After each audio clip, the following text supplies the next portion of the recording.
அவன் அருளாலே அவன் தாள் வணங்கி நரியை பரியாக்கி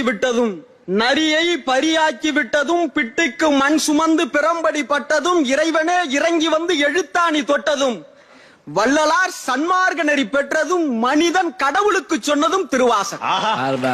திருவாசகத்திற்கு உருகாதார் ஒரு வாசகத்திற்கும் உருகார் என்றால் அதன் சிறப்பு என்ன? தொழுது அடி அடைந்தவர்கள் தொண்டர்களான போது அழுது அழுது அடி அடைந்து அன்பரானதனால் அது திருவாசகம்.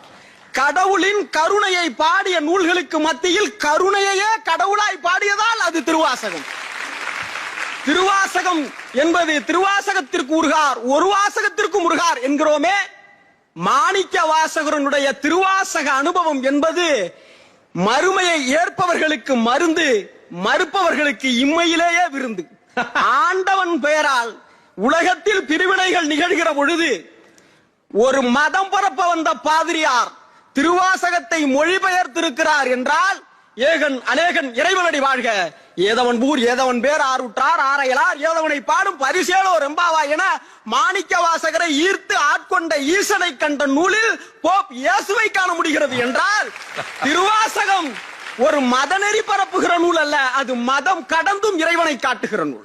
கலிலியோவும் கோப்பர்னிக்கல்ஸும் உலகம் உருண்டையானது என சொல்வதற்கு பல்லாயிரம் ஆண்டுகளுக்கு முன்னதாகவே அந்த பகுதியின் உண்டை பெருக்கம் அளப்பெரும் தன்மை வியப்பெரும் காட்சி என திருவாசகத்தில் பாடியிருக்கிறார் என்றால் வான் கலந்த மாணிக்க வாசகர் வானவியலை பாடியிருக்கிறார்.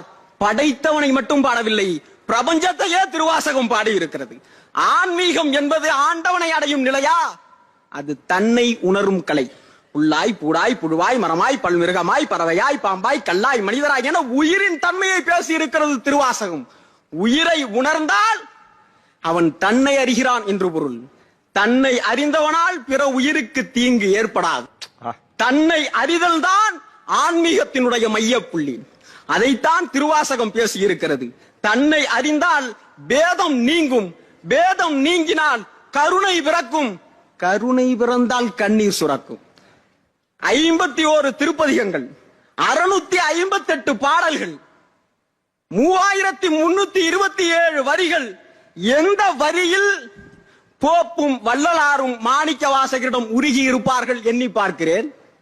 விலங்கு மனத்தால் விமலா உனக்கு கலந்த அன்பாகி கசிந்து உள்வுருகும் நலம்தான் இல்லாத சிறியேற்கு நல்கி நிலம் தன்மேல் வந்தருளி நீள் கடல்கள் காட்டி ஞாயிற்கிடையாய் கிடந்த அடியேற்கு தாயிற் சிறந்த தயாவான தத்துவன் என்கிற போதெல்லாம் போப் கொஞ்சம் கலங்கித்தான் இருப்பார். திருச்சதகத்தின் 96வது பாடலில் தாம் வளர்க்கும் ஓர் நச்சு மாமரம் ஆயினும் கொளார் நானும் அங்கனே உடையநாதனே என்கிற வார்த்தை எல்லோருக்கும் மன்னிப்பை வழங்க வேண்டும் என்கிற விபிலியத்தை ஒத்திருக்கும். அவர் உடைந்திருப்பார், அழுதிருப்பார், மானிடம் உய்ய வேண்டும் என்பதற்காக மொழிபெயர்த்திருப்பார். அதே வாசகம் வள்ளலாருக்கு என்ன உணர்வை தந்திருக்கும்? வாடிய பயிரை கண்ட போதெல்லாம் வாடினேன் என்கிற உள்ளத்தை தந்திருக்கும். ஆதலால் அவர் எல்லோரும் சமம் என்கிற சன்மார்க்க நெறியை பூத்திருக்கும். திருவாசகம் நமக்கு கூட ஒரு செய்தியை தருகிறது. உளவியலாய் இறைவன் நாம் ஏதோ ஒரு குற்ற உணர்ச்சியில் ஆட்படுகிற இந்த வாழ்வில் இறைவன் நம்மை மன்னித்து அருள்வான் என்கிற நம்பிக்கை சுய மன்னிப்பிற்கு வழிவகுக்கும். இல்லை என்றால் பாவிகளுக்கும் இறங்கக்கூடிய மனப்பக்குவத்தை நமக்கு தரும். திருவாசகத்தின் சிறப்பு கடவுளை காட்டுவது என்பது இறுதி, மனிதனை மனிதனாக்குவது என்பதுதான் உறுதி. நன்றி, வணக்கம்.